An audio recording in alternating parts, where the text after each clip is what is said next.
After some 2.5 to 3 hours of digging at a spot behind the house in Low River, pointed out by one of the suspects, a relative of the victim, Otis Rowney Patrick, a body began to take shape below the stones and dirt pile. A team of undertakers from Patmore Funeral Services, armed with digging devices and chemicals, would take over and exhume the body.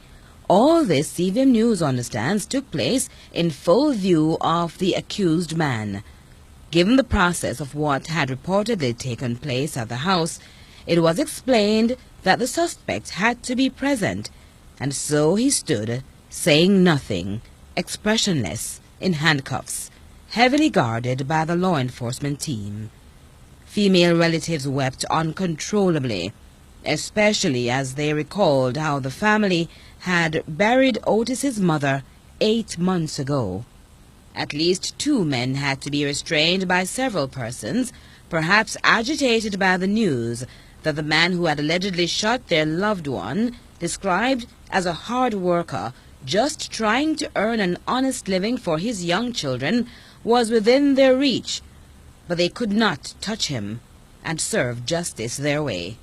The senior Patrick appeared calm, but his mind was set on intense penalty for a son murdered, then buried, and the spot disguised by freshly planted corn, displaying 4 weeks of growth.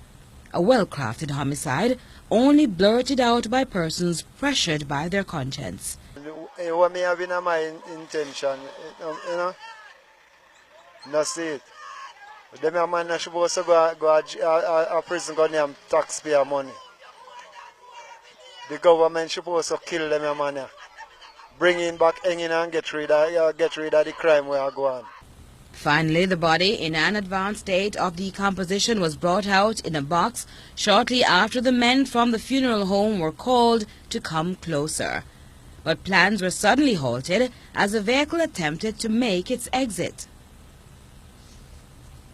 On confirmed reports, our Pat Moore was asked to hold the body until the post-mortem was done. However, that suggestion was not in keeping with the relatives' arrangements, as they had already made plans with another funeral home. Newswatch understands an autopsy has been applied for, and the police are now waiting on the date.